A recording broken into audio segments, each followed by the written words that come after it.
प्रतिशत, परसेंट को हिंदी में कहते हैं प्रतिशत, मतलब 100 में एकाध हो तो हम 1% की बात करें, 0.00000, अब असंख्यात के अंदर एकाध है तो हम उसमें कहां परसेंटेज लग सकता है, लग ही नहीं सकता है। मनुष्यों में भी सम्यक प्राप्त हो सकता है, मनुष्यों में भी सम्यक दृष्टि जीव होते हैं, बहुत होते हैं। 700 करोड़ जीव ऐसे हैं जो मनुष्य गति के सम्यक दृष्टि है वर्तमान में भी, 7 अरब। अब आप कहेंगे साहब इतने तो लोग ही नहीं है, 7 अरब तो पूरे विश्व की पॉपुलेशन है। मैं बात कर रहा हूं 2.5 द्वीप के संदर्भ में। बात करेंगे अभी मध्य लोक कितना बड़ा है, उसका कितना विस्तार है, कितना फैलाव है, मनुष्य गति के जीव कहां कहां रहते हैं, हमारी पृथ्वी कितनी बड़ी है, ये सब बातें अभी हम करने वाले हैं।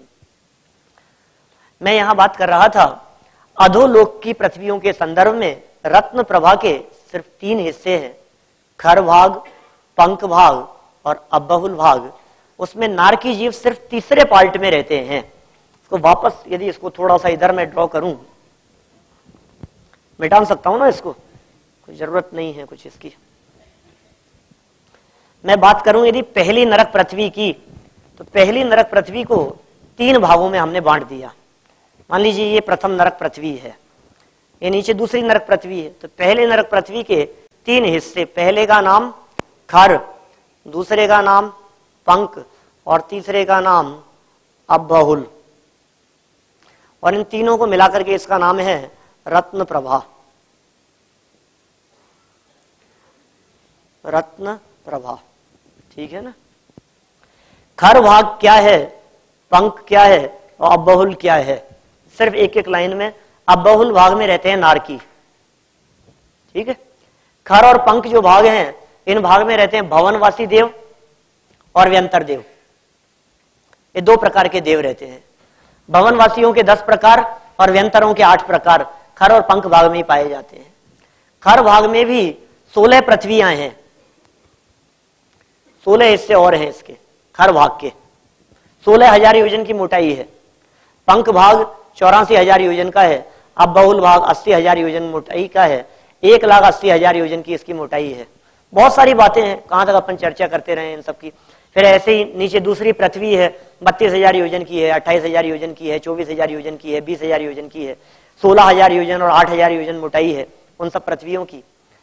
खर भाग में जो 16 पृथ्वियां हैं, इनका नाम है चित्रा पृथ्वी, वज्रा पृथ्वी, वैडूरिया पृथ्वी, लोहिता पृथ्वी। इस तरह से 16 पृथ्वियों के सबके अलग अलग नाम हैं। हमारा जो ये धरातल है जिस पर हम रहते हैं, ये चित्रा पृथ्वी का ऊपरी भाग है। 1,000 योजन की मोटाई है इस चित्रा पृथ्वी की। माने यदि 1,000 योजन गहराई के नीचे यदि चले जाएं, 1,000 योजन गहराई के नीचे, तो शायद हमारा साक्षात्कार होगा वहां रहने वाले भवनवासी देवों से।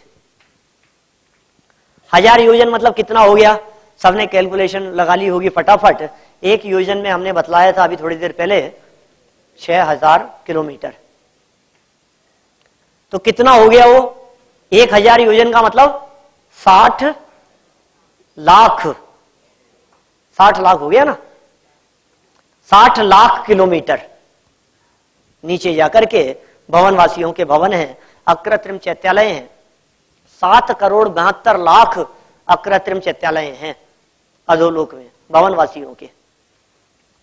तो हम लोग कहां रह रहे हैं, इस चित्रा पृथ्वी, खर भाग के ऊपर जो चित्रा पृथ्वी है, माने ये चित्रा पृथ्वी है समझ लीजिए आप, 1,000 योजन मोटाई वाली। 1,000 योजन की मोटाई जो है इस चित्रा पृथ्वी की, इसका नाम चित्रा क्यों है, क्योंकि विचित्र प्रकार के रत्न, मणियां, खाने, लोहा, जस्ता, रांगा, सोना, चांदी, ये सब इसकी गहराई में जो खाने हैं वो इस 1,000 योजन की गहराई के अंदर है। सारी डीप में समुद्रों की गहराइयां हैं इस मोटाई में, 1,000 योजन में। जो जितने असंख्यात द्वीप समुद्र हैं, उन सब में जितने द्वीप हैं, जितने विशाल विशाल पर्वत हैं, उन पर्वतों की गहराई भी इस चित्रा पृथ्वी के अंदर शामिल है। उसका ऊपरी भाग, ये जो सरफेस है, यहां पूरा मध्य लोक है चित्रा पृथ्वी के ऊपर। कौन सी जगह की हम बात कर रहे हैं, ये सारी बात कर रहे हैं हम त्रसनाड़ी की। जिस लोक की रचना भी हमने देखी है, उस लोक के मध्य में त्रसनाड़ी है। त्रसनाड़ी के मध्य में मध्य लोक, कैसी है उस मध्य लोक की रचना, क्या स्वरूप है उस मध्य लोक का, सो बात अभी हम यहां करेंगे। लेकिन उससे पहले हम बात कर लेंगे एक बार देवगति के संदर्भ में। देवगति का क्या स्वरूप है। नरक में और भी अवधि ज्ञान आदि संबंधी बहुत सारी बातें हैं, उनका अवधि ज्ञान कितना बड़ा है, कौन कौन से जीव नरक में जाते हैं, नरक से निकले हुए जीव कहां कहां होते हैं, ऐसी 50 सैकड़ों बातें हैं नरक के संदर्भ में, जिन सारे विषयों को अभी अपन ने यहां रोक दिया है। अपन चलते हैं ऊर्ध्वलोक के संदर्भ में। मेरू पर्वत के ऊपर थोड़ी देर स्वर्ग की बात करेंगे, फिर आएंगे अपन धरातल पर, ठीक है ना, क्योंकि ज्यादा ऊपर उड़ने में कहां सारे है, कहते भी है ना ऐसा बोलचाल की भाषा में, ज्यादा मत उड़ो, जमीन पे ही रहो, है ना। तो पहले उड़ लेते हैं अपन, फिर वापस जमीन पे आ जाएंगे। ऊर्ध्वलोक की तरफ चल रहे हैं। मेरू पर्वत जो कहा गया था ना, 1,40,000 योजन की हाइट है सुमेरु पर्वत की, उससे जस्ट ऊपर एक आड़े बाल का अंतर, पहला दूसरा स्वर्ग शुरू हो गया। ज्यादा देर नहीं लूंगा मैं इस प्रकरण में। देखिए,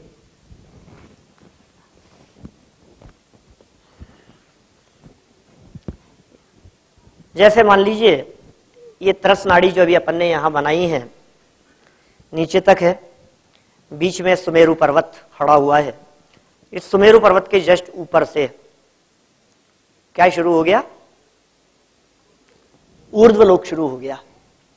2 भागों में विभक्त है, एक कहलाता है स्वर्ग और एक कहलाता है स्वर्गातीत। दोनों ही स्वर्ग के पार्ट हैं। एक कहलाता है कल्प और एक कहलाता है कल्पातीत। ये कल्पातीत वाला पार्ट है और ये कल्प है। कल्प माने होता है स्वर्ग। 16 स्वर्ग हैं, 12 की भी चर्चा आती है। 12 इंद्रों की अपेक्षा से 12 स्वर्ग कह दिए जाते हैं, और क्षेत्र की अपेक्षा से विभाजन की दृष्टि से देखें तो 16 स्वर्ग कह दिए जाते हैं। रचना कैसी है इन 16 स्वर्गों की, बस 10-5 मिनट चर्चा करूंगा, ज्यादा नहीं, मुझे डिटेल में नहीं जाना है इसकी। प्रारंभ में जो ये स्वर्ग हैं, ये सभी स्वर्ग 2-2 भागों में विभाजित हैं, 2-2 के युगल से हैं। माने सौधर्म स्वर्ग, ईशान, सानत कुमार, माहेंद्र, ब्रह्म, ब्रह्मोत्तर, लांतव, कापिष्ठ, शुक्र, महाशुक्र, सतार, सहस्रार, आनत, प्राणत, आरण और अच्युत। इस तरह से ये 16 स्वर्ग हैं, 2-2 के युगल से हैं। इन 16 स्वर्गों के ऊपर जो कल्पातीत व्यवस्था है, इसमें 9 ग्रेव्यक, फिर 9 अनुदिश और फिर 5 अनुत्तर। 5 अनुत्तरों में विजय, वैजयंत, जयंत, अपराजित और सर्वार सिद्धि है, और फिर ऊपर सिद्ध शिला, और फिर यहां तनुवात वलय पर ये सिद्ध परमात्मा मौजूद रहते हैं। ये जो 16 स्वर्ग है ना, स्वर्ग का नाम सुनते ही वास्तव में तो आनंद आता है। देखो, आप कुछ भी कहो, अभी मैं स्वर्ग की बात करूं तो फटाफट ऐसा लगता है यार स्वर्ग तो कोई अच्छी जगह होगी, स्वर्ग कोई बुरी जगह है क्या? जब भी अच्छे फल की बात करते हैं, अच्छे स्थान की बात करते हैं, अच्छे क्षेत्र की बात करते हैं, तुरंत हमारा ध्यान जाता है यार स्वर्ग में। और यही कारण है कि दुनिया में कोई भी व्यक्ति मरता हुआ दिखाई देवे या मर जावे तो उसके बाद में हम उसके लिए प्रयोग करते हैं स्वर्गवासी, स्वर्गीय। तो अच्छे की भावना भाते हुए स्वर्गीय, स्वर्गवासी, स्वर्ग में चले गए हैं, ऐसी भावना भाते हुए। लेकिन क्या है वहां की व्यवस्था? जिस जगह का नाम सुनते ही हमारे मन में आनंद आता है, वास्तव में वहां की दशा भी कुछ अच्छी नहीं है। क्योंकि स्वर्ग में भी इंद्र तो एकादी हैं और बाकी तो प्रजा ही है, और प्रजा तो सब जगह ही, प्रजा को तो सब जगह सजा है, समझ लो, ऐसी व्यवस्था है। माने जनरल लोग तो बहुत ज्यादा हैं। जैसे मैं यदि पहले स्वर्ग की बात करूं, सौधर्म इंद्र की यदि मैं बात करूं, पहले स्वर्ग में सबसे बड़ा कौन है? सौधर्म इंद्र। सौधर्म इंद्र को अपन प्रमुख समझते हैं, मुख्य होता है सौधर्म नाम का इंद्र। और बाकी सब कौन है उसके सामने? उसका मंत्रिमंडल है, व्यवस्था है सारी। सौधर्म इंद्र के साथ में सामान्य, पारिषद, आत्मरक्ष, लोकपाल, अनेक, प्रकीर्णक, अभियोग्य, किल्विषिक, हीन जाति के देव होते हैं। देवगति के अंदर सभी देवगति के जीवों को आराम ही मिलता हो ऐसी बात नहीं है, कर्मचारी भी होते हैं।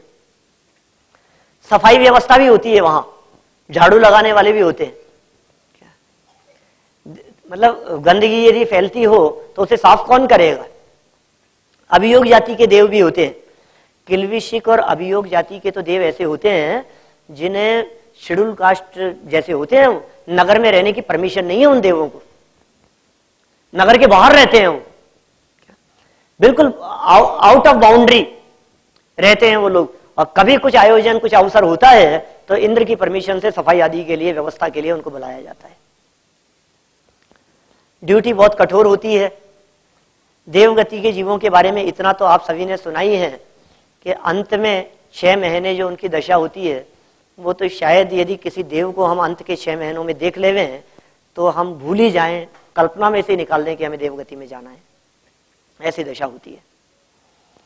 पता लग जाता है सागरों तक आनंद और सुख रूप दशा जिनकी बीती हो, जिन्होंने पूरा जीवन आनंद में बिताया हो, और अंत में 6 दिन पहले उनको पता लग जाए कि अब ये सब छोड़ करके चला जाना है। मौत की कल्पना से जब हम लोग ही घबराते हैं, वहां क्या होता होगा उनका। मौत चीज ही ऐसी है, छोटी सी चीज चली जाती है ना हमारे पास में से, तो शायद हम तिलमिला उठते हैं। आप सोचिए, एक छोटा सा मोबाइल हमारा यदि कहीं छूट जाता है और हम बढ़ गए 1-2 किलोमीटर आगे और हमें पता लगा मोबाइल छूट गया, अब हमारी घबराहट शुरू हो जाती है। फोन करके देखो, रिंग दे करके देखो और स्विच ऑफ आ रहा है तो गया, अब नहीं मिलने वाला है। गया तो गया, कोई बात नहीं, पैसे से निपट लिया जाएगा, लेकिन उसमें जो कांटेक्ट नंबर थे ना, बोलो क्या होगा। कितनी बड़ी समस्या लगती है हमारे। एक छोटी सी चीज, घड़ी यदि हमारी छूट जाती है, चश्मा यदि हमारा टूट गया है, एक चीज का वियोग हुआ है हमारे से, हमें कितनी तकलीफ होती है। एक चश्मा यदि टूट जाए, आज संडे का दिन है, ठीक नहीं होगा, नया नहीं मिलेगा, मंडे व्यवस्था होगी और मंडे को किसी कारण से जा नहीं सके, कितने परेशान हो रहे हैं हम। एक एक चीज के अभाव में हमारे को कितनी वेदना होती है। एक पत्नी का स्वर्गवास हो जाए, 20 साल के बेटे का स्वर्गवास हो जाए, बर्दाश्त नहीं होती है हमारे को वो बात। कई सालों तक भूलते नहीं है हम उस चीज को। पर्स चला जाए हमारा, गाड़ी खराब हो जाए, खराब ही हुई है, चोरी नहीं गई है, ठीक है ना। आप जानते हैं मौत किसका नाम है? जब सारे संयोग एक साथ चले जाते हैं उसका नाम है मौत। अकेली घड़ी नहीं, अकेला मोबाइल नहीं, अकेला घर नहीं, अकेला एक बेटा नहीं, पूरा परिवार, पूरा संयोग, सारे साधन, सब सुविधाएं जो एक झटके में छीन ली जाए जिस परिस्थिति से, उस परिस्थिति का नाम है मौत। हमें तो मरने से पहले तो पता लगता नहीं है और मरने के बाद में देखने के लिए आते नहीं है, तो हमारे को तो इतना कोई तकलीफ नहीं, मर भी जाएंगे तो क्या है, कोई बात नहीं, आगे के आगे निपटेंगे। उनको तो मौत दिखती है, अवधि ज्ञान है उनको। देवगति के जीवों को भव प्रत्यय नाम का अवधि ज्ञान होता है, नारकियों को भी होता है। उन्हें दिखने लगता है, आगामी भाव दिखाई देता है उनको। मरने वैसे चाहें तो जीवन में कभी भी अनुमान लगा सकते हैं, देख सकते हैं, लेकिन किसको फुर्सत है, भोगों में इतने मस्त रहते हैं। जब मौत आने का 6 महीने का काल शेष रहता है, अपने आप ही पता लग जाता है मर के कहां जाने वाले। ऑटोमेटिक व्यवस्था है, अपने आप गले की माला मुरझाने लग गई, कांति फीकी पड़ गई, सब फीका फीका दिखाई देने लग गया। अवधि ज्ञान लगाया उन्होंने और पता लग गया कि ओहो, मनुष्य लोक में, वहां मध्य लोक में और उस सुरडी के पेट में जाकर के, उस गली मोहल्ले में, वहां गंदगी में, वहां जाकर के पैदा होऊंगा, ये सब छूट जाएगा। एक एक घड़ी, एक एक क्षण उनका निकालना कितना कठिन होता होगा, ये सब छूट जाएगा सामने से। तड़पते हैं, बिलखते हैं, रोते हैं, अपार वेदना होती है उनको, लेकिन कोई इलाज नहीं है वहां। शारीरिक वेदना नहीं होती, मानसिक वेदना होती है, ईर्ष्या होती है। अपने से बड़े देवों को देख करके, उनके वैभव को देख करके वे दुखी होते हैं। और मानसिक वेदना जब इंद्र निर्देश देता है, जब बेइज्जती होती है, जब इंसल्ट होती है, तो उसे बर्दाश्त ही करना पड़ता है और कोई उपाय नहीं है। शारीरिक दुखों की तुलना में मानसिक दुख बहुत ज्यादा वेदना देने वाले होते हैं, बहुत कष्ट देने वाले होते हैं। आपने ऐसी घटनाएं बहुत पढ़ी होगी न्यूज़पेपर में, जिसमें ऐसा आया होगा कि 10th क्लास का रिजल्ट आया, बच्चे ने रिजल्ट देखा और लौट करके घर नहीं आया। पढ़ा कभी आपने ऐसा? पिताजी ने डांट दिया बच्चे को, ने डांट क्या दिया उसको, वो घर से निकला था लौट करके ही नहीं आया, आत्महत्या कर ली उसने। कई बार ऐसी न्यूज पढ़ते हैं हम न्यूज़पेपर्स में, ऐसी न्यूज आती है। कभी आपने ऐसी घटना भी पढ़ी कि उसके इतना तेज सर में दर्द हुआ कि उसने जहर खा के आत्महत्या कर ली। इतना तेज घुटनों में दर्द था कि जहर खा के आत्महत्या कर ली। मैं सिर्फ इतनी बात कहना चाहता हूं, शारीरिक दुख और वेदना कितनी भी ज्यादा क्यों नहीं हो, ये जीव आत्महत्या करने पर मजबूर नहीं होता, आत्महत्या नहीं करता। माने उसे बर्दाश्त कर सकता है, लेकिन मानसिक वेदना वो बर्दाश्त नहीं की जाती है। मर करके भी उस वेदना और दुख से मुक्त होना चाहता है, लेकिन क्या करें, अफसोस की बात यह है कि देवगति में आत्महत्या की फैसिलिटी नहीं है। देवगति के जीव यदि आत्महत्या करना चाहें तो आत्महत्या नहीं कर सकते हैं, नो चांस, कोई चांस नहीं है, कोई फैसिलिटी नहीं है। जितना जीवन है उतना पूरा जीवन भोगना ही पड़ेगा। वे यदि ये चाहें कि मैं मर जाऊं, जहर खा लूं, कोई मुझे मार देवे, होता ही नहीं है ऐसा। वहां अकाल मरण है ही नहीं, कदली घात मरण है ही नहीं, वहां आयु कर्म का अपवर्तन होता ही नहीं है। अनपवर्त्य आयुष्य है, ऐसा सूत्र दिया है तत्वार सूत्र महाशास्त्र में। औपाधिक चरमोत्तम देहा असंख्य वर्षायुष्यो न पवर्त्य आयुष्य है, उनकी आयु का अपवर्तन नहीं होता। और फिर इतना ही नहीं, अभी यदि मैं और इसके आगे चल करके वहां के दुखों की बात करूं तो जो जनरल लोग हैं ना, उनको तो इंद्र के निर्देशन में ऐसी आज्ञा पालनी पड़ती है कि मौत सामने दिखाई दे रही है फिर भी ड्यूटी निभानी पड़ेगी। प्रसिद्ध उदाहरण है, सबने अनेक बार सुना होगा, नीलांजना का नृत्य, सबने सुना है ना। राजा ऋषभदेव को वैराग्य कैसे हुआ था? नीलांजना का नृत्य देखते देखते। जिस नीलांजना के नृत्य की हम बात कर रहे हैं, वो नीलांजना कितने समय बाद में मरने वाली थी? साल भर बाद में? 10 महीने बाद में? 10 मिनट बाद में मौत होनी है उसकी। नाचते नाचते मर जाना है उसको। कोई व्यक्ति ऐसा दिखा सकते हैं जिसके बारे में 100% गारंटी हो कि ये 10 मिनट बाद में मरने वाला है और उसको किसी के निर्देशन में स्टेज शो करना पड़े? बोलो, आपको पता लग जाए कि ये जो गोदा जी है ना, ये आज मरने वाले हैं, तो बोलो आप क्या करेंगे? अरे नहीं नहीं, आप तो बैठो, उठने भी नहीं, आपको क्या जरूरत है, आप बोलो ना, आपको क्या चाहिए। माने हमारे को यदि किसी व्यक्ति के बारे में पता लग जाता है, कितनी सहानुभूति होती है, कितना सहयोग करने की भावना होती है, हमारे को उसकी तकलीफ, उसके कष्ट, उसका काम, सबसे उसको निवृत्ति दे दी जाती है। वो व्यक्ति ऑफिस आने की बात करे, कोई काम करने की बात करे, हम कहते हैं नहीं नहीं, रहने दो, रहने दो। अब देवगति की हम बात करें जरा, देवगति में क्या स्थिति है? सबको पता है, आस पड़ोस वाले देवों को, इंद्र को भी पता है और नीलांजना को भी पता है कि 10 मिनट बाद में मौत होने वाली है। इंद्र ने आज्ञा दी, जाकर के वहां नाच करो। ऋषभ देव की सभा में वहां जाकर के नाचना है तुम्हारे को। कौन सा उत्सव चल रहा था पता है आपको? ऋषभ देव के वहां सभा में वैराग्य का उत्सव नहीं चल रहा था। वो क्या हुआ साहब? वैराग्य का उत्सव नहीं चल रहा था, बर्थडे पार्टी चल रही थी ऋषभ देव की। क्या जन्मदिन था उनका? जिस दिन उनका जन्म हुआ उसी दिन तो वैराग्य हुआ था ना उनको। उनकी बर्थडे पार्टी चल रही थी। वो जो उत्सव मनाया जा रहा था वो जन्मदिन का उत्सव मनाया जा रहा था, और नीलांजना वहां आकर के खड़ी हुई नाचने के लिए। मना नहीं कर सकती वो। कैसी बात करता है, शर्म नहीं आती तेरे को? मेरे को नाचने की बात कह रहा है। रिप्लाई दे सकती है वो सौदागर इंद्र को? कैसी बात कर रहे हो, तुम्हें दिखता नहीं है मैं मरने वाली हूं 10 मिनट बाद में? मैं नहीं करूंगी, जाओ नाच लो अपने आप, नाचना हो तो। और क्या बिगाड़ लोगे मेरा, मैं तो जा रही हूं 10 मिनट बाद में। नहीं रिप्लाई कर सकती है। इतना हार्ड वर्किंग है वहां देवगति के अंदर, निभाना ही पड़ेगा। सौदागर इंद्र ने निर्देश दे दिया, ऐरावत हाथी बन जाओ, सभा में चलना है, वहां जुलूस में चलना है, वहां अभियोग जाति के देव। कैसी दशा होती है ये मानसिक वेदना, यह अपार दुख वहां की जनरल प्रजा को होता है। हम लोग देवगति में जाएंगे तो निश्चित रूप से कहीं ना कहीं नॉर्मल व्यक्ति ही होंगे, आप कह सकते हैं कि नहीं नहीं नॉर्मल की क्यों बात करें, हम तो इंद्र बनेंगे ना। जैसे हम यहां हिंदुस्तान की बात करें तो समझिए आप यहां का प्रधानमंत्री राष्ट्रपति तो एक एक ही है ना, बाकी तो प्रजा ही है, ठीक है। तो जैसे यहां प्रधानमंत्री राष्ट्रपति एक एक ही है, ठीक उसी प्रकार वहां इंद्र प्रति इंद्र भी एक एक ही है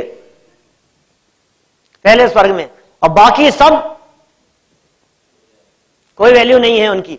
आप कह सकते हैं सौदर में इंद्र, मैं उसकी भी बात करूं आपसे, आपको लगता है साहब इंद्र तो वैभव संपन्न है, इंद्र तो राजा है वहां का, इंद्र तो अधिकारी है, इंद्र तो बहुत सुखी होगा ना, कि नहीं नहीं, इंद्र के दुख की तो बात आप सोच भी नहीं सकते, ऐसी हालत है इंद्र की। तो जिसके माथे पर जितनी बड़ी जिम्मेदारी, क्या वो उतना ज्यादा टेंशन में, वो क्या करे।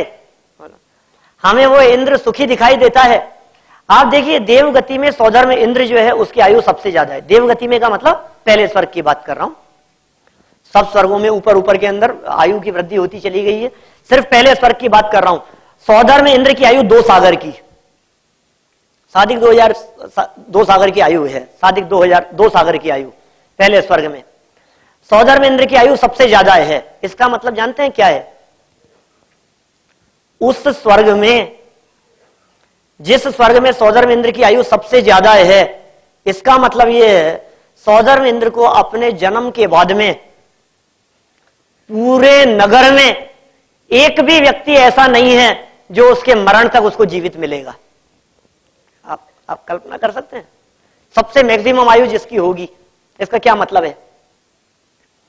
हर व्यक्ति को उसने मरते हुए देखा है, हर पदाधिकारी को मरते हुए देखा है, हर सेवक उसके बदलते रहे हैं, पत्नियां बदलती रही है। क्या बात कर रहे हैं आप? एक पत्नी का स्वर्गवास हो जाता है, क्योंकि पत्नियों की तो आयु बहुत कम है, इंद्राणियों की आयु। सौदर में इंद्र की आयु है 20 कोड़ा कोड़ी पल्ले की, 2 सागर माने 20 कोड़ा कोड़ी पल्ले। सागर जानते हैं कितना बड़ा है? एक सागर में 10 कोड़ा कोड़ी पल्ले होते हैं, और पल्ले बहुत बड़ी नाप है, छोटी मोटी नाप नहीं है पल्ले की, बहुत विशाल नाप है। पल्ले के लिए तो वही गड्ढा करना पड़ता है, आप कहें तो खोदूं मैं, नहीं है ना जरूरत खोदने की। सुना है ना सबने, यही सुना होगा मेरे से ही। माने कितनी बड़ी नाप है उस सागर की, और जब हम सागर की चर्चा करते हैं तो हमारे दिमाग के ऊपर से जाती है। इतनी आयु सौदर में इंद्र भोगता हुआ भी मात्र 5 पल्ले की आयु उसकी इंद्राणी की। जीवन में एक इंद्राणी की आयु पूरी हो गई, स्वर्गवास। स्वर्गवास काय को कहें उसका? देवों का तो स्वर्गवास होता ही नहीं है, क्योंकि देव मरकर के देवगति में नहीं जाते, तो हम क्या कहेंगे उसके लिए? मनुष्यवास। देवगति में कोई व्यक्ति मरता होगा तो उसके लिए क्या बोलते होंगे? स्वर्गवासी तो नहीं बोलते होंगे। देवगति के जीव मरते होंगे तो स्वर्गीय तो नहीं लगाते होंगे उनके आगे, तो क्या कहते होंगे? स्वर्गीय शशि इंद्राणी, ऐसा तो नहीं कह सकते। लेकिन जो भी है, मनुष्य जन्म धारण करके दीक्षा लेकर के वैराग्य लेकर के मोक्ष चले जाती है शची इंद्राणी। दूसरी आ गई इंद्राणी, दूसरा विवाह हुआ सौदर में इंद्र का, दूसरी पत्नी। 5 पल्ले की आयु पूरी करी, मनुष्य बन गई, दीक्षा लेकर के मोक्ष चले गई। मोक्ष कल्याणक मनाने के लिए सौदर में इंद्र आ रहा है। तीसरी इंद्राणी, 5 पल्ले तक उस इंद्राणी के साथ में रहा, शची इंद्राणी के साथ में। ये तो मुख्य की बात कर रहा हूं, बाकी तो सैकड़ों हजारों हैं, अनगिनत हैं, असंख्यात भी कहें तो कोई आश्चर्य वाली बात नहीं, अनगिनत हैं। तीसरी हो गई, चौथी हो गई, 5वीं हो गई, छठी हो गई। 5-5 पल्ले की आयु पूरी करके सौदर में इंद्र के जीवन काल में 40 नील मुख्य इंद्राणियां, 40 नील इंद्राणियां ऐसी हैं जो बदलती हैं। आपको अभी नहीं लग रहा होगा कुछ विशेष बात। देखो, एक पत्नी के साथ में विवाह हुआ, 2-5 साल उसके साथ में रहे, उसके साथ में अपनापन हुआ, है ना, उससे प्यार करने लगा, और जब तक उससे प्यार करने लगा तब तक वो छोड़ करके चल दी। क्या होगा सोचो आप, उस वेदना का क्या होगा। अब दूसरी आ गई, अब ठीक है, अब नई जो आई है तो आई है। फिर 2-5 साल में जब तक उसके प्रति अपनापन हुआ तब तक वो चले गई। कितनी इंद्राणियां जीवन काल में बदल जाती है। उसके जितने लोकपाल हैं, यम, वरुण, सोम, कुबेर। कुबेर जानते हैं क्या होता है? कुबेर क्या चीज है? इंद्रों में तो नाम नहीं है कुबेर का। देवगति के जीव में कहां है? लोकपाल है वो, मुख्य पदाधिकारियों में है, अगले भाव से मोक्ष जाने वाले होते हैं। लेकिन सौदर में इंद्र को उसकी भी मौत देखनी पड़ती है। ये इंद्र की दशा है। माने देवगति की दशा बड़ी विचित्र है। हमें यदि ऐसा लगता हो कि वहां आनंद है, वहां सुख है, ऐसा बिल्कुल भी नहीं है। तो फिर क्या करें साहब? हम तो ये समझते थे कि देवगति में बहुत आनंद होगा, हम तो ये समझते थे कि देवगति में जाएंगे तो सुखी हो जाएंगे, हम तो देवगति में जाने की भावना बाते थे।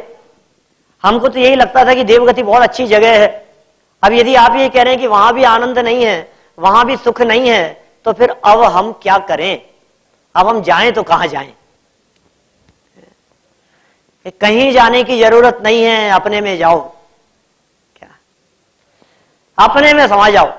जब तक ये जीव अपने में नहीं जाता है, तब तक इस जीव को कोई सुखी करने में समर्थ नहीं है, और ये जीव अपने में चला जाए तो इसको कोई दुखी करने में समर्थ नहीं है।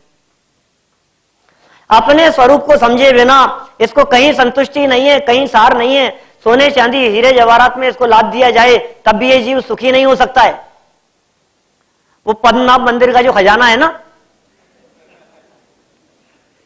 बोलो किसके नाम कर दें? आप लोगों में से किसी के नाम कर दें तो सुखी हो जाएंगे कि नहीं? नहीं होंगे भाई साहब। क्यों नहीं होंगे? क्योंकि किसी के नाम तो था जो छोड़ करके गया है। बोलो, कोई तो राजा था ना जो संपत्ति का मालिक था। 100 वर्ष पहले, 150 वर्ष पहले, 200 वर्ष पहले किसी का खजाना था ना, वो किसी की संपत्ति थी या नहीं?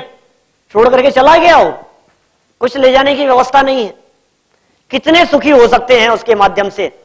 देवगति के वैभव इस जीव को सुखी करने में समर्थ नहीं है, और नरक की वेदनाएं इस जीव को दुखी करने में समर्थ नहीं है। तो ये जीव कैसे सुखी हो सकता है और दुख से कैसे मुक्त हो सकता है? ये जीव अपनी विपरीत मान्यता से ही दुखी है, और अपनी मान्यता को सुधार कर ही सुखी हो सकता है। यही उपाय है। कोई दूसरा व्यक्ति मेरे को दुखी कर सके, इसका मतलब तो मेरा सुख दुख दूसरे पे डिपेंड हो गया ना। ये साहब ये मेरे से प्यार से बात करें तो मैं सुखी हो जाऊं, ये मेरे गले में माला डालें तो मैं सुखी हो जाऊं, ये मेरी प्रशंसा करें तो मैं सुखी हो जाऊं। तो आप गलत समझ रहे हैं। इसका मतलब आपका सुख दूसरे के ऊपर निर्भर हो गया। ये साहब ये मेरे को गाली देता है इसलिए मैं परेशान हूं, ये मेरा अपमान करता है मैं इसलिए परेशान हूं। आप दूसरे की वजह से परेशान नहीं है, आप अपनी सोच की वजह से परेशान है, आप अपनी मान्यता से परेशान है, आप अपने चिंतन से परेशान है। चिंतन बदलिए, आप सोच बदलिए। जिनका चिंतन बदल जाता है, जिनकी सोच बदल जाती है, जिनके विचार बदल जाते हैं, जिनका उपयोग अपने स्वरूप में चला जाता है, फिर उन्हें बाहर में चाहे बम विस्फोट हो रहे हो, चाहे आंधी तूफान आ रहे हो, कोई फर्क नहीं पड़ता है। हम तो अपने में रहते हैं। सिद्ध परमात्मा कहां रहते हैं? सिद्धालय में? कि नहीं नहीं, सिद्ध परमात्मा अपने स्वभाव में रहते हैं, अपने स्वभाव में रहा करते हैं वो। तो सुख तो अंदर है, और दुखी भी ये जीव अपने उस स्वभाव को भूल कर ही होता है। इसलिए देवगति की भी चर्चा को छोड़ें अपन, और नरक की चर्चा को भी छोड़ें। देवगति का ही एक पार्ट है जिसे ज्योतिष कहा जाता है ना। कुछ हमें ऐसा लगता है कि देवगति आनंद रूप होगी, वो आनंद रूप नहीं है। ये बात मैंने इसलिए की है कि हमारे को उसमें आनंद आता है, और सुख बुद्धि जो है ना, देवगति से हमारा लक्ष्य हटे, इसके लिए है ये सारी चर्चा। स्वर्ग से हमारा लक्ष्य हटे, क्योंकि किसी भी विषय सामग्री में आनंद नहीं है। ये सारभूत बात है। बोलिए सर, क्या?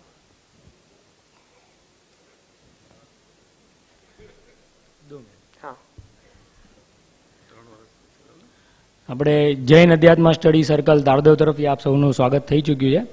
હવે આપણે એક એપ્રિસિએશન એવોર્ડ, એટલે છેલ્લા 3 વર્ષથી આ પ્રોગ્રામ માટે સંજીવજી બહુ જ મહેનત કરી રહ્યા છે, અને એની પર PhD બી કરી રહ્યા છે. અને એમની માટે આપણે બીજું કંઈ નહીં, આપણે એક એપ્રિસિએશન એવોર્ડ બનાવ્યો છે, જે હું તમારી સમક્ષ વાંચું છું.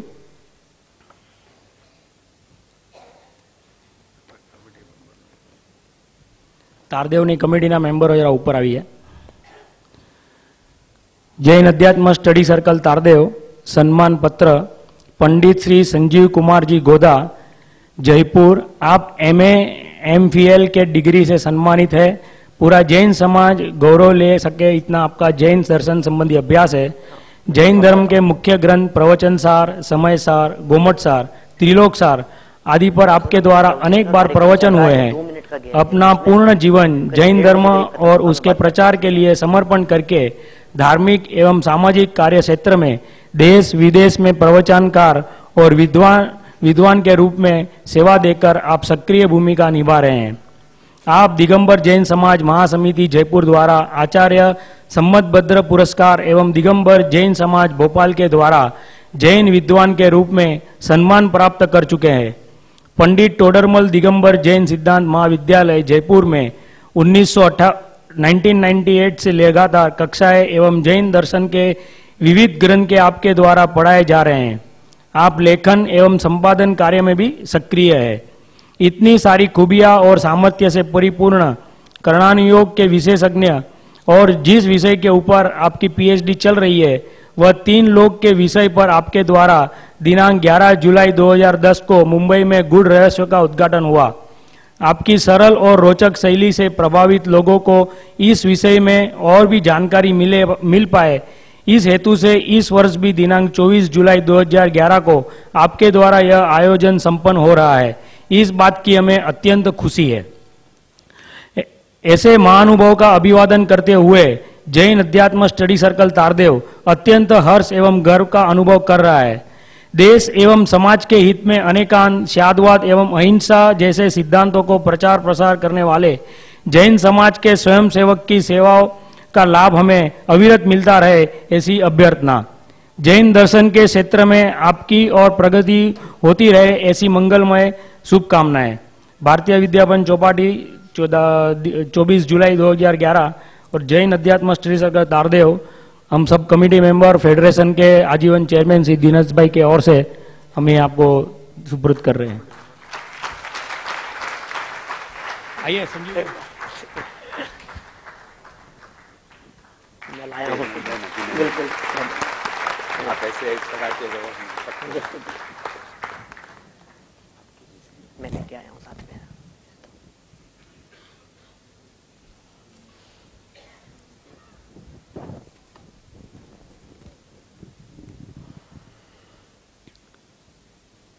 એમની પ્રશંસા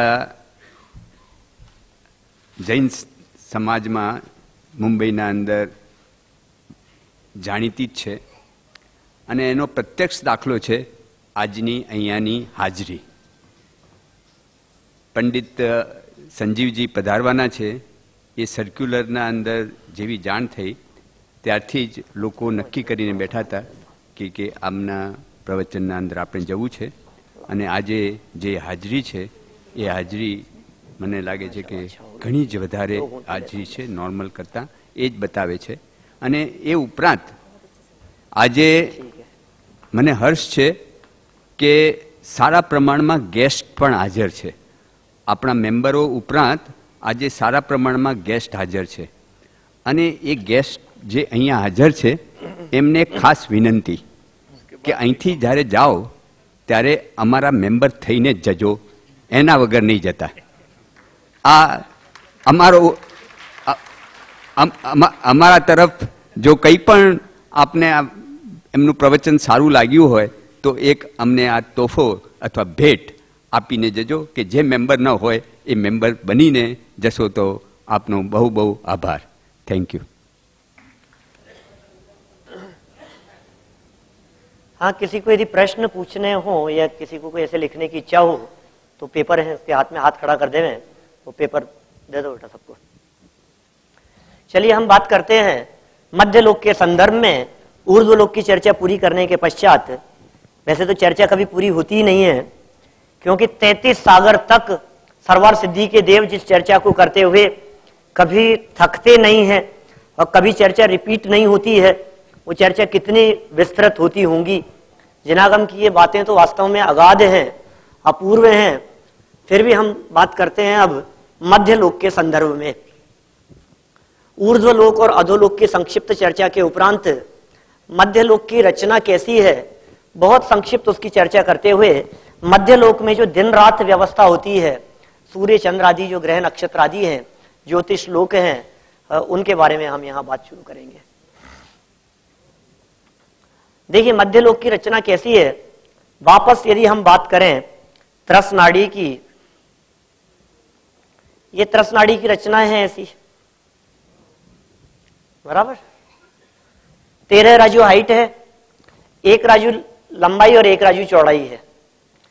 1 राजू लंबी, 1 राजू चौड़ी और 13 राजू हाइट वाली इस त्रस नाड़ी में नीचे नरक और ऊपर स्वर्ग, देवगति, देवलोक, और मध्य में एक मेरु पर्वत, जिस मेरु पर्वत से विभाजन होता है तीनों लोकों का। मेरु पर्वत बराबर मध्य लोक।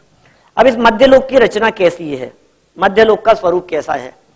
तो वास्तव में तो ये मध्य लोक ऐसे चौरस है,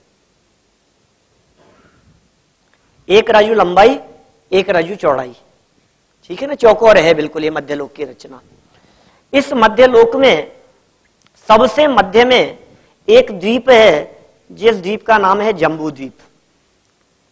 नाम तो सुना ही होगा आप लोगों ने जम्बू द्वीप का, है ना? जम्बू द्वीप का नाम सुना है? बहुत लोगों ने सुना होगा और बहुत लोगों ने देखा भी होगा, नहीं? बहुत लोग गए भी होंगे। ऐसे ही एक बार मैं उदयपुर में चला रहा था, क्लास चला रहा था मैं इसी तरह की, तो एक मैंने ऐसे पूछा कि जम्बूद्वीप कहाँ है, तो मैं जवाब देता उसके पहले एक वृद्ध महिला बीच में खड़ी हुई और उन्होंने कहा कि अरे अरे पंडित जी हस्तिनापुर में हम जाके आए।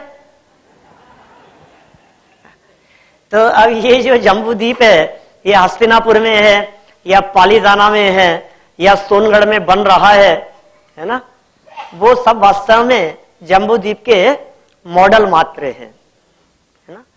वास्तव में जम्बूद्वीप में ही हस्तिनापुर है, जम्बूद्वीप में ही पालीताना है। हमारी जितनी पूरी उपलब्ध दुनिया है ये पूरी की पूरी दुनिया इस जम्बूद्वीप में ही है। और जम्बूद्वीप जैसे असंख्यात द्वीप इस मध्य लोक में है।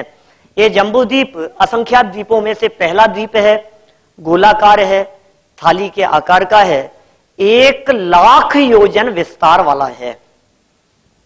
जम्बूद्वीप का जो विस्तार है वो 1 लाख योजन का है और 3,16,227 योजन, 3 कोस और करीब 13.5 अंगुल के आसपास उसकी परिधि है जम्बूद्वीप की। 8 योजन की उसकी हाइट है, परिधि बाउंड्री की। वो जम्बूद्वीप का नक्शा ये आपके सामने दिखाई दे रहा है। अभी हम बात करते हैं पहले लोक सामान्य की, मध्य लोक की, फिर बात करेंगे जम्बूद्वीप की, फिर बात करेंगे जम्बूद्वीप में दिन रात की ज्योतिष संबंधी। जम्बूद्वीप सबसे मध्य में है। इस जम्बूद्वीप को चारों तरफ से घेरे हुए एक समुद्र है, जिस समुद्र का नाम है लवण समुद्र। इस लवण समुद्र को चारों तरफ से घेरे हुए एक और द्वीप है जिसका नाम धातकी खंड द्वीप। धातकी खंड द्वीप को चारों तरफ से घेरे हुए एक समुद्र कालोदधी, फिर पुष्करवर द्वीप, फिर पुष्करवर समुद्र, फिर वारुणीवर द्वीप, फिर वारुणीवर समुद्र, फिर धृतवर द्वीप, धृतवर समुद्र, इक्षुवर द्वीप, इक्षुवर समुद्र, नंदीश्वर द्वीप, नंदीश्वर समुद्र। इस तरह से आगे अरुणवर और ऐसे आगे बढ़ते बढ़ते बढ़ते बढ़ते असंख्यात द्वीप और असंख्यात समुद्र हैं इस पूरे मध्य लोक में, जो राउंड हैं और एक दूसरे को घेरे हुए हैं। ये मध्य लोक की रचना है ऐसी। हमें दिखते नहीं है, हमारी पकड़ से बाहर है। आप कहेंगे कि साहब क्योंकि जो भी बात अभी यहाँ मध्य लोक के बारे में चलने वाली है, स्वर्ग के बारे में तो इतने प्रश्न खड़े नहीं हुए, क्योंकि स्वर्ग में तो न तो हम देख सकते हैं, न जा सकते हैं, न नरक में जाने की व्यवस्था है जीते जी, और मरने के बाद में तो फिर किसने देखा, है ना। कहते भी हैं मरे बिना स्वर्ग नहीं मिलता, है ना? तो जीते जी तो नहीं देखा जा सकता। लेकिन मध्य लोक की जब हम बात करते हैं तो तुरंत हमारा ध्यान आधुनिक विश्व, आधुनिक दुनिया इसकी तरफ जाने लगता है। कोई भी बात जो अभी हम यहां करने वाले हैं, तुरंत हमारे दिमाग में प्रश्न खड़ा होता है, तो फिर ये होगा तो फिर वो गंगा नदी होगी, तो शायद वो हिमालय की बात होगी, ये कहां है, फिर ये दिखता तो नहीं है हमारे को, फिर दिखना तो चाहिए ना इस पृथ्वी पर। भाई ऐसा नहीं है। हमारे विज्ञान ने जितना जो कुछ पकड़ा है, जितना उनकी पकड़ में आया है, वो कुछ गलत है, मैं ऐसा नहीं कहता हूं, लेकिन जितना पकड़ा है उतना मात्र ही है, ऐसा भी नहीं है। जो लोग विज्ञान की दृष्टि से इनकी तुलना करने की बात सोचते हैं, मैं उनसे एक बात कहना चाहता हूं, कहता भी हूं हमेशा। आप जानते हैं विज्ञान किसे कहते हैं? विज्ञान की क्या परिभाषा है? विज्ञान का स्वरूप क्या है? वैज्ञानिक किनका नाम है? जो विज्ञान ने कह दिया वो अंतिम सत्य है, ऐसा बिल्कुल नहीं है। तो फिर विज्ञान की बात झूठी है क्या? कि नहीं, साइंस जो कहता है वो झूठ भी नहीं है। तो फिर बात क्या है? आप कह रहे हो सच्ची भी नहीं है और झूठ भी नहीं है, ये कैसे चलेगा? विज्ञान जानता है, विज्ञान जो भी बात कहता है वो बात अपने प्राप्त ज्ञान के आधार पर, उपलब्ध सुविधाओं के आधार पर वो बात करता है। विज्ञान किसे कहते हैं? सत्य की प्राप्ति की दिशा में प्रयासशील, प्रयत्नशील ज्ञान का नाम है विज्ञान। सत्य की शोध खोज में लगा हुआ ज्ञान, उसका नाम विज्ञान है। सत्य है ऐसा नहीं कह रहा, वो अंतिम सत्य है ये नहीं। यदि कोई वैज्ञानिक ये बात कहता है कि मैं जो बात कहता हूं ये अंतिम सत्य है, इसका मतलब वो वैज्ञानिक नहीं है। ख्याल में आ रही है बात? कोई वैज्ञानिक किसी भी बात के संदर्भ में अंतिम दावा नहीं कर सकता है। वो ये कह सकता है मेरी जो रिसर्च हुई है, मेरी रिसर्च के आधार पर ये चीजें सामने आई है, आगे नई रिसर्च जारी है। जिसकी रिसर्च ही बंद हो गई वो कैसा साइंटिस्ट? रिसर्च निरंतर चलती रहती है। हम यहां बात कर रहे हैं रिसर्च करने वालों की नहीं, जिनकी रिसर्च हो चुकी है पूरी, जिनको पूर्ण ज्ञान हो गया है, जिनको केवल ज्ञान हो गया है, जिनके पास में दिव्य ज्ञान है। विशेष बात यह है, आप सोचिए जिस साइंस की हम बात करते हैं उनका ज्ञान कहां बराबरी कर सकता है इन मुनिराजों के ज्ञान की? इन साधु संतों के दिव्य ज्ञान की वे बराबरी कभी नहीं कर सकते, संभव ही नहीं है। इसलिए तुलना ही नहीं की जा सकती है दोनों की। इनके पास में तो थोड़ा सा मशीन में प्रॉब्लम आ जाए ना तो कुछ का कुछ बताने लगते हैं। बोलो, कहते हैं हमें तो ऐसा ही दिख रहा है, थोड़ा सा उसका कनेक्शन टूट गया है इसलिए मालूम नहीं चल पा रहा है, अभी हमारी पकड़ में नहीं आ पा रहा, अभी हमारे को दिख नहीं रहा है, वो उसका कनेक्शन टूट गया इसलिए मालूम नहीं चला कि वो विमान कहां चला गया। ये हालत है। और ये जो बातें कही गई है, कोई रिसर्च नहीं है, कोई लेबोरेटरी नहीं है, कोई साधन नहीं है, कोई टेलीस्कोप नहीं है, हाथ पे हाथ धर के बैठे हैं और इन बातों का निरूपण कर दिया है। कैसा दिव्य ज्ञान होगा? बोलो। माने आप कल्पना कर सकते हैं कोई व्यक्ति पढ़ा लिखा नहीं है, और तो और कभी स्कूल नहीं गए हैं, ऐसे मुनिराज किसी वन की गुफा में बैठे हैं और इन बातों का निरूपण कर रहे हैं। जिन्होंने ज्योग्राफी नहीं पढ़ी है और पूरे 3 लोक की रचना बता रहे हैं, कभी स्कूल पाठशाला में नहीं गए और 3 लोक की रचना की चर्चा कर रहे हैं। बहुत से लोग जो ये बात कहते हैं कि नहीं नहीं साहब ये सच्ची नहीं हो सकती है, ये बातें हमारे को भरोसा नहीं है इन बातों के ऊपर, ये तो सब काल्पनिक बातें हैं। आपके जैन परंपरा की सब बातें सच्ची हो सकती है, लेकिन शायद ये बातें तो बहुत लंबी कल्पना की बातें हैं। चलो कोई बात नहीं, आपके कहे अनुसार इनको कल्पना भी मान लिया जाए,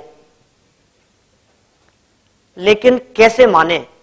मैं अभी यदि आपको कहता हूं आप अपनी कल्पना से दुनिया के बारे में कुछ भी लिखिए, आपसे कहता हूं शांति भाई आप अपनी कल्पना से दुनिया के बारे में कुछ भी लिखिए, तेन भाई आप लिखिए, किरण भाई, मतलब आप अपनी कल्पना से कुछ भी लिखिए दुनिया के बारे में, 100% बात यह है 2 व्यक्तियों की कल्पना आपस में एक दूसरे से नहीं मिल सकती है। मिल सकती है क्या बताओ? पॉसिबल ही नहीं है। मैं अपनी कल्पना से कुछ भी लिखूं, भैया आप अपनी कल्पना से कुछ भी लिखें, हो ही नहीं सकता है कि वो आपस में 2 व्यक्तियों की बातें मिल जाए, संभव ही नहीं है, 3 काल में संभव नहीं है। लेकिन 1-2 की नहीं, सैकड़ों मुनिराज, सैकड़ों साधु संत दिगंबर आचार्य मुनिराज ऐसे हैं जिन मुनिराजों ने ये बात लिखी है और उन मुनिराजों की बात एक दूसरे से विरोध नहीं खाती है। इसका मतलब यह है कि बातें सच है। ये बातें कल्पना की बातें नहीं हो सकती है, काल्पनिक बातें नहीं हो सकती है, क्योंकि कल्पनाएं झूठी हुआ करती है। काल्पनिक बात तो काल्पनिक ही है। इनकी सच्चाई का क्या आधार है कि जो बात पूज्यपाद आचार्य कह रहे हैं वही बात वीर सेनाचार्य कह रहे हैं, वही बात धरसेनाचार्य कह रहे हैं, वही बात यति वृषभाचार्य कह रहे हैं, वही बात दूसरे मुनिराज कह रहे हैं। 1-2 ने सैकड़ों मुनिराजों को लाइन में खड़ा करके देखिए, वही बात उमा स्वामी आचार्य कह रहे हैं। वही बात तत्वार सूत्र में मिलती है, वही बात नेमी चंद्राचार्य कहते हैं, वही बात ब्रह्मदेव सूरी कहते हैं। अब लो आप अब क्या करोगे बोलो? वही बात हरिभद्राचार्य ने कही है, वही बात हेमचंद्राचार्य कहते हैं, वही बातें, कोई फर्क ही नहीं है। कहीं फर्क नहीं मिलेगा कि 1,40,000 योजन का बतलाया और ये कहते हैं कि नहीं तो 1000 योजन का ही है, ऐसा फर्क कहीं नहीं मिलेगा। सबने एक ही बात कही है कि नरक 7 है। कैसे कही है? कोई एक विशेष ज्ञान ऐसा है उनके पास में, बिना पढ़ाए लिखाए हुए, बिना समझाए हुए, ये अंतरंग का ज्ञान है। भाई साहब देख देख करके बनाया जाए ना, तो देख देख करके आप बंबई का नक्शा कोई बना करके दिखा दो, बोलो बना सकते हैं कोई? अभी हम इस मोहल्ले में आ गए, अभी हम इस गली में आ गए, अभी हम इस एरिया में आ गए, अब मैं इसका नक्शा बनाता हूं, चलते चलते देख करके बना सकते हैं आप? कोई देख देख करके बनाने वाले नक्शे नहीं बना सकते हैं, संभव नहीं है, ये बात बन ही नहीं सकता है। वो माने देख देख करके नहीं बनाया जा सकता है। ये बात तो अंतरंग के ज्ञान में जैसी उनकी आई है वैसा उनकी वाणी में प्रतिपादित हुआ है, और हमें इस बात पर श्रद्धा करनी ही पड़ेगी, क्योंकि बिना श्रद्धा के काम नहीं चलेगा। श्रद्धान को ही सम्यक दर्शन कहा गया है, उसे ही मोक्ष का मार्ग कहा गया है। श्रद्धान ही सम्यक्त्व है, श्रद्धा को ही सम्यक्त्व कहते हैं। सम्यक श्रद्धा ही सम्यक्त्व है, उसी का नाम सम्यक दर्शन है। ये तो सब बातों पर हो जाती है। इस पे श्रद्धा जरूरी है क्या? कि बिल्कुल जरूरी है, इस पे श्रद्धा भी जरूरी है, क्योंकि यदि आपकी इस पर श्रद्धा नहीं होगी तो दूसरे विषयों पर भी श्रद्धा नहीं हो सकती है।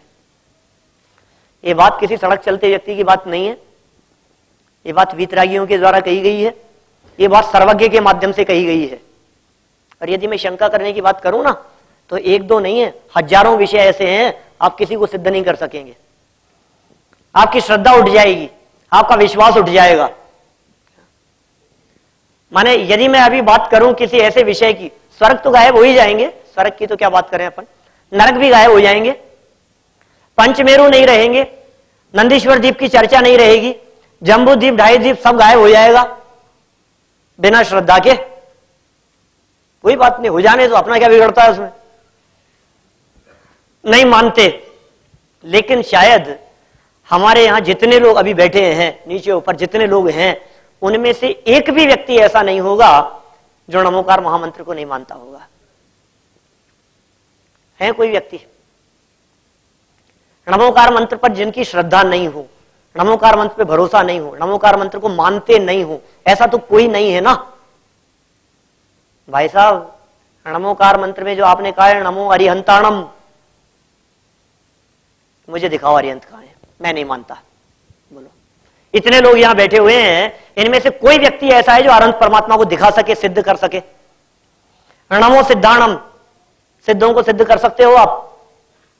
बोलो, आप प्रूफ कर सकते हो कि अनंत परमेश्वरी होते हैं, सिद्ध परमेश्वरी होते हैं? आचार्य उपाध्याय साधु तो दिखा देंगे आप।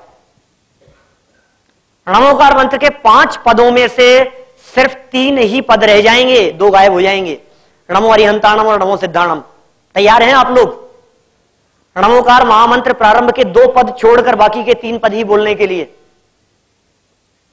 इसका मतलब यह है कि श्रद्धा से काम चलेगा। हुए थे तीर्थंकर परमात्मा, 24 तीर्थंकर हुए हैं, श्रद्धा का विषय है, मानना पड़ेगा। उनकी इतनी आयु थी, उनकी इतनी ऊंचाई थी। प्रथमानु योग के अंदर बहुत सारे विषय आते हैं इस तरह के। ऋषभदेव की ऊंचाई की चर्चा करें, ऋषभदेव की आयु की चर्चा करें। 84 लाख पूर्व की आयु थी, 500 धनुष की काया थी, इतना विशाल विशाल शरीर था। कौन से आश्चर्य की बात है इसमें? क्यों नहीं हो सकता है? तुरंत प्रश्न चिन्ह खड़ा हो जाएगा। अभी जैसे मैं कहूं ऋषभदेव की ऊंचाई पता है कितनी थी? 500 धनुष की। और फिर आप पूछेंगे एक धनुष कितना होता है? ये क्यों उलझते हो? मैं ही बता देता हूं ना। 500 धनुष का मतलब 1.25 किलोमीटर, 3/4 किलोमीटर, और 3/4 किलोमीटर की हाइट ऋषभदेव स्वामी की। अरे नहीं होता भरोसा, नहीं होता आपको भरोसा उस हाइट पर। उनकी आयु की यदि मैं बात करता हूं, 84 लाख पूर्व की आयु थी, हमारे को भरोसा नहीं होता। क्यों नहीं होना चाहिए भरोसा? थोड़ा सा पीछे जाकर के देखिए, आप इतिहास में जाकर के देखिए, आपको ऐसी चीजें मिलेगी जिनमें भरोसा होगा। अवसर्पणी काल चल रहा है, ह्रास काल चल रहा है, धीरे धीरे कमी आती चली जा रही है, ठीक है ना। आयु कम होती चली जा रही है, बुद्धि कम होती चली जा रही है, शक्ति, सामर्थ्य, योग्यता, हर चीज की कमी आती चली जा रही है। इन चीजों में कमी होती चली जा रही है। थोड़ा सा पीछे जाकर के देखो, 300 वर्ष पहले जाकर के देखो, 400 वर्ष पहले जाकर के देखो, महाराणा प्रताप का घोड़ा था एक चेतक, सुना आपने नाम? किलों को उगाल जाता था, 2-2, 3-3 मंजिल के किले, बाउंड्री उनको पार कर जाता था। कितनी साइज थी उसकी, सोच सकते हैं आप? जितने ये जो म्यूजियम वगैरह है ना, आप इनमें जाकर के, जहां लिखा रहता है डोंट टच, एक बार परमिशन लेकर के उनके जो भाले हैं, उनकी जो तलवारें हैं, आप उनको जरा हिला करके देखना, आपको पता लगेगा। घोड़े पर बैठ करके जिनको लेकर के दौड़ते थे वे सिपाही, हम जिनको हिला नहीं सकते हैं। ये पद्मनाभ मंदिर के अंदर जो खजाना मिला ना, 18 फीट लंबा हीरों का हार, कोई पहनता होगा?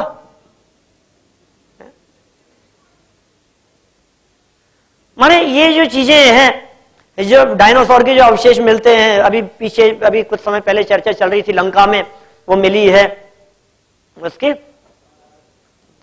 रावण वगैरह की ऐसे जो कल्पनाएं जो चलती रहती, जो बातें मिलती है ऐसे अवशेष वगैरह, उनसे मालूम चलता है कि निश्चित रूप से पहले इतनी ऊंचाई हुआ करती थी और इतनी शक्ति थी। जिस भाले को हम उठा नहीं सकते हैं, हिला नहीं सकते हैं, उसको लेकर के दौड़ते होंगे एक हाथ में लेकर के, कितनी ताकत होगी उनमें, उनकी हाइट कितनी होगी। हमारे जयपुर के अंदर म्यूजियम है, एक चंद्र महल है, जयपुर के महाराजा माधो सिंह जी के कपड़े उसके अंदर लगे हुए हैं। मतलब आप समझिए, ये जो ऊपर जितने लोग जहां बैठे हैं ना लोग, वहां से लेकर के नीचे तक इतने हाइट का उनका कुर्ता, 200 वर्ष पहले का। और सोचिए कैसा उनका शरीर होगा। आज भी यदि हम पुराने जमाने के लोगों की बात करते हैं, स्वामी कहते हैं असली घी खाया है, सब असली दांत है, 80 साल की उम्र में भी काले बाल दिखाई देते हैं, आंखों पे चश्मा नहीं है। माने पुराने समय से आज का समय कितना कमजोर होता चला जा रहा है। आज स्थिति ऐसी, थोड़ा सा यदि टल्ला मार दे ना तो फ्रैक्चर हो जाता है, इतनी कमजोर तो हमारी हड्डियां हो गई है। माने उनमें और हम में ये परिवर्तन चल रहा है, इसका नाम है अवसर्पणी काल, ह्रास काल चल रहा है। इसलिए हमारे को भरोसा करना चाहिए उन बातों के ऊपर। ये डायनासोर क्या चीज है? ऋषभ देव के समय की छिपकलियां, और क्या होगा सोचिए आप। जिनका ऋषभ देव की 84 मंजिल का भवन, उनका 500 धनुष की काया और 84 मंजिल का भवन, नंद्यावर्त जिस भवन का नाम था, तो कितना विशाल होगा। और फिर वे पैदल ही थोड़ी ना चलते होंगे, जिस घोड़े हाथी पे बैठते होंगे। माने, और फिर देखिए आप, ऋषभ देव की 500 धनुष की काया थी, अजितनाथ स्वामी की 450 धनुष की रहेगी, संभवनाथ स्वामी की 400 धनुष की रहेगी। घटते घटते यदि हम आते हैं पार्श्वनाथ स्वामी तक, 9 हाथ की काया रहेगी शरीर की ऊंचाई। महावीर स्वामी तक आते हैं तो 7 हाथ का शरीर था उनका। कहां 7 हाथ का शरीर और कहां ऋषभ देव का 500 धनुष, माने 2000 हाथ। ऋषभ देव का 2000 हाथ का शरीर है और महावीर स्वामी का 7 हाथ का शरीर है। कितना फर्क हो गया दोनों में। क्या अवसर्पणी काल चल रहा है। हम बात कर रहे हैं मध्य लोक के संदर्भ में। असंख्यात द्वीप और असंख्यात समुद्र हैं, जिनमें पहले द्वीप का नाम है जम्बू द्वीप। जम्बू द्वीप को घेरे हुए लवण आदि समुद्र हैं, गोलाकार है ये जम्बू द्वीप। और इस गोलाकार जम्बू द्वीप में क्या क्या है, कैसी व्यवस्था है इसकी। सबसे मध्य में एक पर्वत है, जिस पर्वत का नाम है मेरू पर्वत, सुमेरु पर्वत, ठीक है ना। और इसके चारों तरफ जो व्यवस्था है, उस व्यवस्था को आप थोड़ा सा देख ले रहे हैं और फिर उसके आधार पर जो परिक्रमा जो देते हैं सूर्य चंद्र आदि, मतलब वास्तव में जैन दर्शन के हिसाब से पृथ्वी स्थिर है और सूर्य चंद्र प्रदक्षिणा देते हैं। अभी बात करते हैं उसके बारे में। इस जम्बू द्वीप को 6 भागों में विभाजित करने वाले 6 महापर्वत हैं। 7 भागों में विभाजित करने वाले, है ना। हिमवन पर्वत, हिमवन, महाहिमवन, निषद, नील, रुक्मी और शिखरी। ये 6 महापर्वत हैं, जिन 6 महापर्वतों के कारण ये पूरा का पूरा जम्बूद्वीप 7 भागों में विभाजित हो गया। बराबर। एक का नाम हो गया, पहले क्षेत्र का नाम हो गया भरत क्षेत्र। सबने नाम सुना है ना, हम लोग भरत क्षेत्र में ही रहते हैं।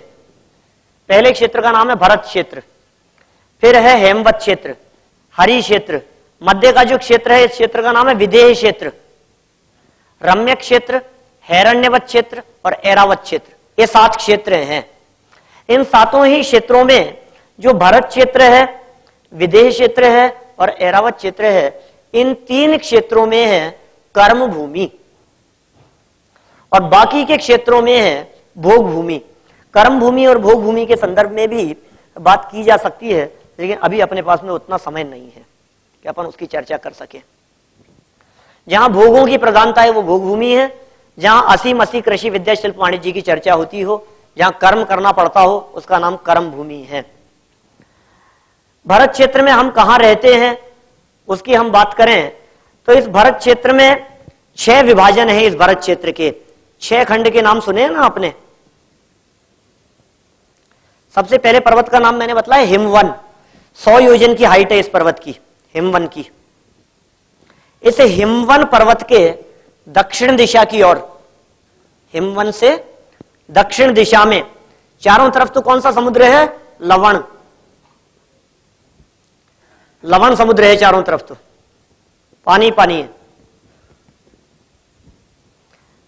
हिमवन पर्वत से दक्षिण की ओर और बाकी के 3 साइड से लवण समुद्र से घिरा हुआ यह भरत क्षेत्र है, जिस भरत क्षेत्र के सबसे मध्य में एक और पर्वत है जिस पर्वत का नाम है विजयार्ध पर्वत। मैं इधर बनाता हूं भरत, देखिए आप, ये पर्वत और इस पर्वत के से जुड़ा हुआ ये क्षेत्र जिसका नाम है भरत क्षेत्र। बराबर, ये पर्वत है और पर्वत से जुड़ा हुआ है भरत क्षेत्र। इस भरत क्षेत्र में सबसे मध्य में एक पर्वत है जिस पर्वत का नाम है विजयार्ध पर्वत। 2 भाग हो गए इसके। इस हिमवन पर्वत के ऊपर एक पद्म नाम का सरोवर है, पद्म सरोवर, जिस पद्म सरोवर के अंदर बहुत श्री देवी का निवास है, श्री देवी रहती है इसमें, इस पद्म सरोवर में, और उसका महल है और ससामानिक आदि जाति के देव उसके साथ में है। एक कमल है, ऐसी चर्चा आपने सुनी होगी, लेकिन वस्तु स्थिति यह है कि 1,40,116 कमल है वहां उस पद्म सरोवर में, और उन सब पे भवन है, निवास स्थान है। इस पद्म सरोवर से नदियां बह रही है, 2 नदियां इस भरत क्षेत्र के अंदर बहती है।